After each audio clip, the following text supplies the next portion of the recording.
నమస్తే, welcome to BFM news. నేను తరంగిణి. ముందుగా బులెటిన్లో హెడ్లైన్స్ చూద్దాం. ఏపీ సర్కార్ కీలక నిర్ణయం, ఆలయాల తనిఖీల కోసం ప్రత్యేక అధికారులు.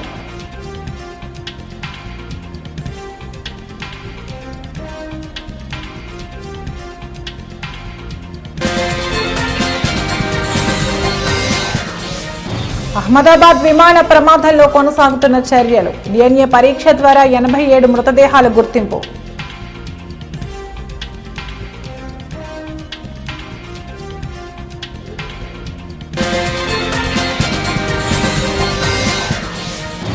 బీఆర్ఎస్ ఎమ్మెల్యే కౌశిక్ రెడ్డికి షాక్, పిటిషన్ను కొట్టివేసిన హైకోర్టు.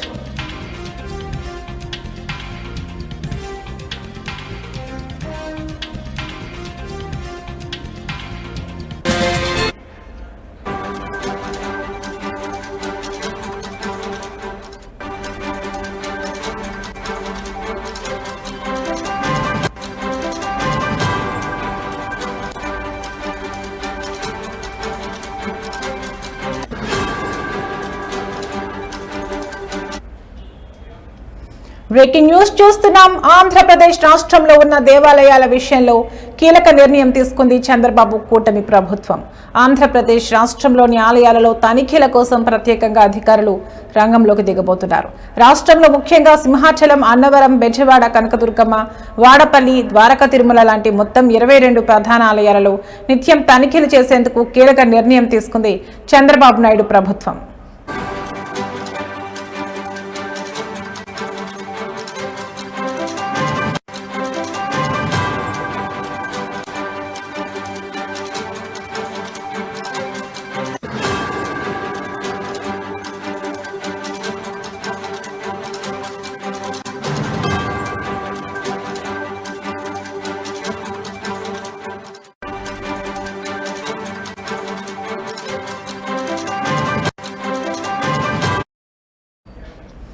ఈ 22 ప్రధాన ఆలయాలలో తరచూ తనిఖీలు చేసేందుకు ప్రత్యేకంగా అధికారులను నియమించింది. ఈ మేరకు దేవాదాయ శాఖ కమిషనర్ రామచంద్రమోహన్ అధికారిక ఉత్తర్వులు జారీ చేశారు. దేవాలయాలలో క్యూ లైన్ల ఏర్పాటు, దర్శనాలు, ప్రసాదాల నాణ్యత, తాగునీటి సౌకర్యాలు, ఆలయ పరిశుభ్రత లాంటి విషయాలను ఈ అధికారులు నిత్యం పర్యవేక్షిస్తారన్నమాట.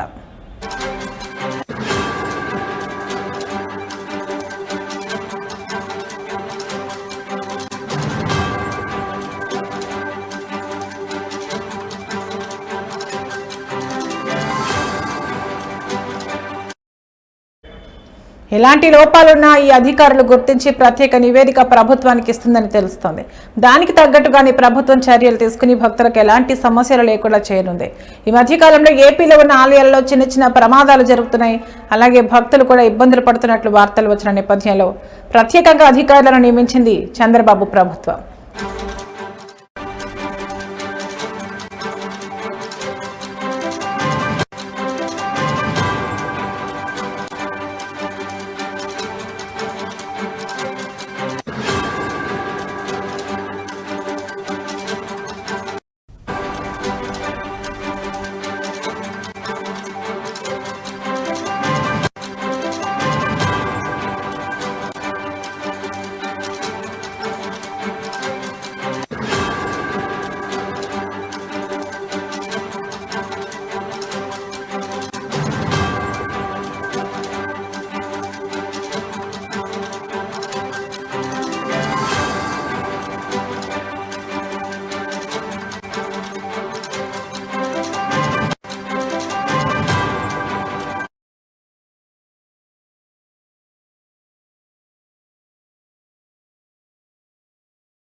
అహ్మదాబాద్ లో ఇటీవల జరిగిన ఎయిర్ ఇండియా విమాన ప్రమాదంలో మరణించిన వారి మృతదేహాల గుర్తింపు ప్రక్రియ కొనసాగుతోంది. అహ్మదాబాద్ సివిల్ ఆసుపత్రిలో DNA పరీక్ష ద్వారా ఇప్పటి వరకు 87 మృతదేహాలను అధికారులు గుర్తించారు. ఇప్పటికే 47 మృతదేహాలను కుటుంబ సభ్యులకు అప్పగించారు. ఇక మిగతా గుర్తింపు మృతదేహాలను సైతం కుటుంబ సభ్యులకు అప్పగించనున్నారు. ఇక ఇదే ప్రమాదంలో ప్రాణాలు కోల్పోయిన గుజరాత్ మాజీ సీఎం విజయ్ రూపానీ డెడ్ బాడీని అధికారులు DNA పరీక్ష ద్వారా గుర్తించిన విషయం తెలిసిందే. నేడు రూపానీ అంత్యక్రియలు ప్రభుత్వ లాంఛనాలతో జరగనున్నాయి.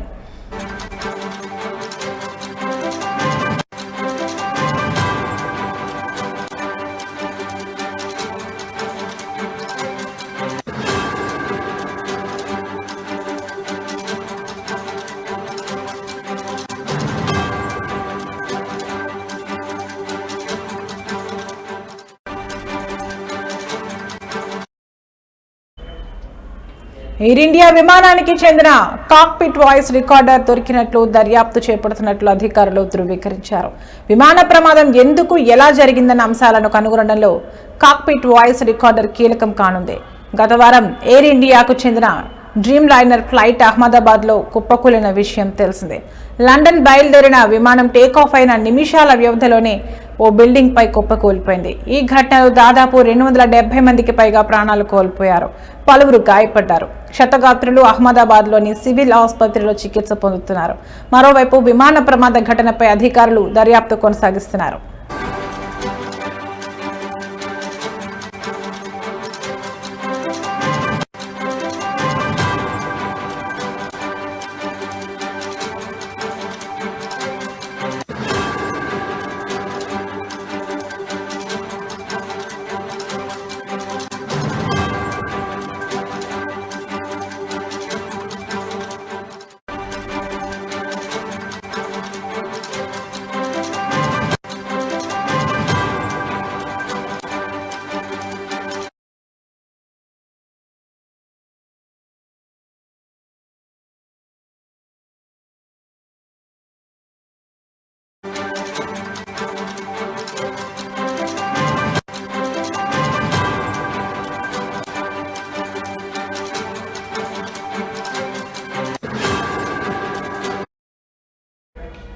బ్రేకింగ్ న్యూస్ చూస్తున్నాం. బీఆర్ఎస్ ఎమ్మెల్యే పాడి కౌశిక్ రెడ్డికి తెలంగాణ హైకోర్టులో చుక్కెదురైంది.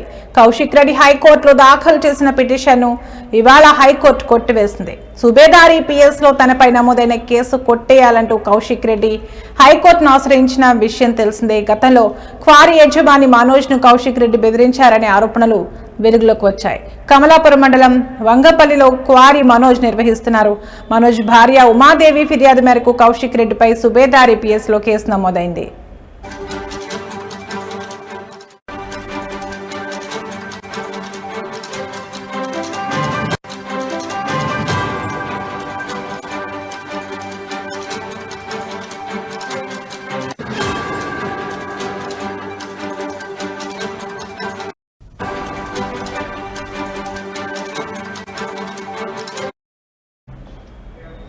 $50 లక్షలు ఇవ్వాలంటూ కౌశిక్ రెడ్డి బెదిరించారని ఆమె పిఎస్ లో ఫిర్యాదు చేశారు. దీంతో కేసు నమోదు చేసిన పోలీసులు దర్యాప్తు ప్రారంభించారు. ఈ నేపథ్యంలోనే తనపై నమోదైన కేసును కొట్టివేయాలని ఏప్రిల్ నెలలో కౌశిక్ రెడ్డి హైకోర్టులో పిటిషన్ దాఖలు చేశారు. ఈ క్రమంలోని ఇవాళ విచారణ జరిపిన హైకోర్టు తన పిటిషన్ను కొట్టివేసింది. కాగా ఇదే కేసులో కౌశిక్ రెడ్డి అరెస్టుపై గతంలో హైకోర్టు స్టే ఇచ్చింది. దర్యాప్తునకు సహకరించాలని ధర్మాసనం ఆదేశాలు ఇచ్చింది. రాజకీయ కక్షల కారణంగానే ఈ కేసు నమోదు చేశారని కౌశిక్ రెడ్డి తరపు న్యాయవాది నాడు కోర్టులో వాదనలు వినిపించారు.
బ్రేకింగ్ న్యూస్ చూస్తున్నాం. రాష్ట్రంలోని పలు ప్రాంతాల్లో వచ్చే 3 రోజుల పాటు తేలికపాటి నుంచి మోస్తరు వర్షాలు కురిసే అవకాశం ఉందని వాతావరణ శాఖ వెల్లడించింది.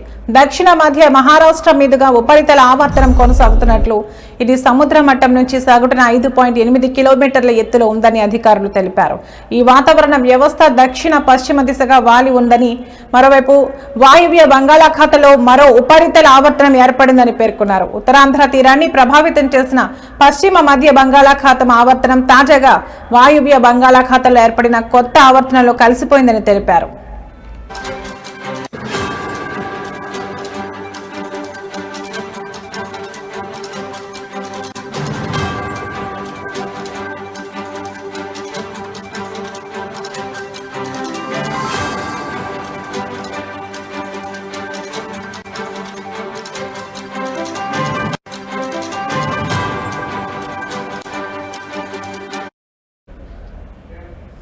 దీని ప్రభావంతో రాష్ట్రంలోని దక్షిణ ఉత్తర జిల్లాలో వర్షాలు కురుస్తాయని వాతావరణ నిపుణులు సూచించారు. దక్షిణ ప్రాంతాలతో పాటు ఉత్తర తెలంగాణలో కూడా మోస్తరు వర్షాలు, 1-2 చోట్ల భారీ వర్షాలు పడే అవకాశం ఉందని అంచనా వేస్తున్నారు.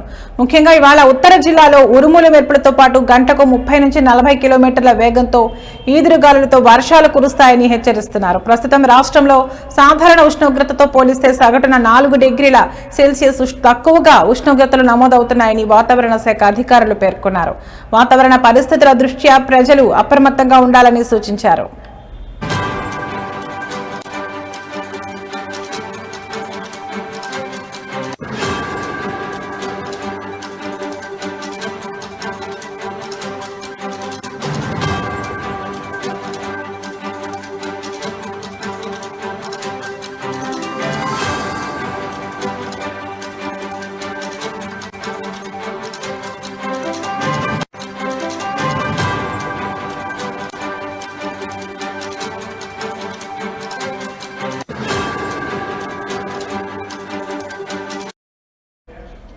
రాష్ట్రంలోని పలు ప్రాంతాల్లో వచ్చే 3 రోజుల పాటు తేలికపాటి నుంచి మోస్తరు వర్షాలు కురిసే అవకాశం ఉందని వాతావరణ శాఖ వెల్లడించింది. దక్షిణ మధ్య మహారాష్ట్ర మీదుగా ఉపరితల ఆవర్తనం కొనసాగుతున్నట్లు, ఇది సముద్ర మట్టం నుంచి సగటున 5.8 కిలోమీటర్ల ఎత్తులో ఉందని అధికారులు తెలిపారు. ఈ వాతావరణ వ్యవస్థ దక్షిణ మధ్య దిశగా వాలి ఉందని, మరోవైపు వాయువ్య బంగాళాఖాతంలో మరో ఉపరితల ఆవర్తనం ఏర్పడిందని పేర్కొన్నారు.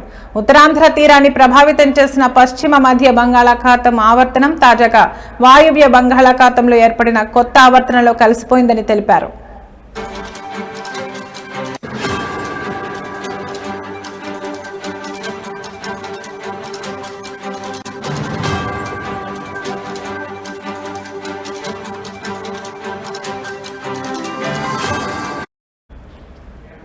దీని ప్రభావంతో రాష్ట్రంలోని దక్షిణ ఉత్తర జిల్లాలో వర్షాలు కురుస్తాయని వాతావరణ నిపుణులు సూచించారు. దక్షిణ ప్రాంతాలతో పాటు ఉత్తర తెలంగాణలో కూడా మోస్తరు వర్షాలు, 1-2 చోట్ల భారీ వర్షాలు పడే అవకాశం ఉందని అంచనా వేస్తున్నారు. ముఖ్యంగా ఇవాళ ఉత్తర జిల్లాలో ఉరుములు మెరుపులతో పాటు గంటకు 30 నుంచి 40 కిలోమీటర్ల వేగంతో ఈదురుగాలులతో వర్షాలు కురుస్తాయని హెచ్చరిస్తున్నారు. ప్రస్తుతం రాష్ట్రంలో సాధారణ ఉష్ణోగ్రతతో పోలిస్తే సగటున 4 డిగ్రీల సెల్సియస్ తక్కువగా ఉష్ణోగ్రతలు నమోదవుతున్నాయని వాతావరణ శాఖ అధికారులు పేర్కొన్నారు. వాతావరణ పరిస్థితుల దృష్ట్యా ప్రజలు అప్రమత్తంగా ఉండాలని సూచించారు.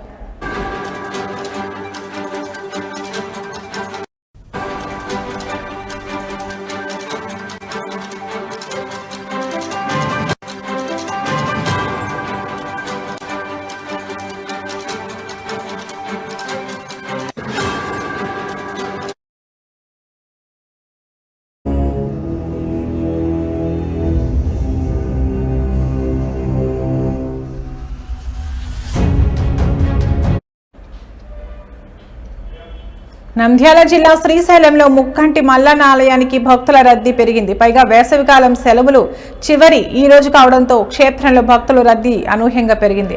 క్షేత్రమంతా భక్తజనంతో సందడి వాతావరణం నెలకొంది. భక్తులు వేకువజాము నుండే పాతాళ గంగలో పుణ్యస్నానాలు ఆచరించి శ్రీ భ్రమరాంబ మల్లికార్జున స్వామి అమ్మవార్ల దర్శనార్థమై క్యూ లైన్స్ లో దర్శన కంపార్ట్మెంట్లలో బారులు తీరారు.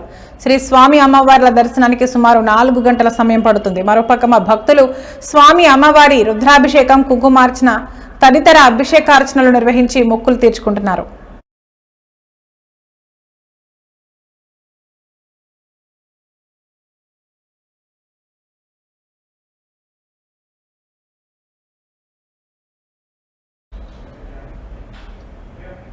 ఇవి ఇప్పటివరకున్న బులెటిన్ అప్డేట్స్. మరో బులెటిన్లో మళ్ళీ కలుద్దాం. నమస్తే.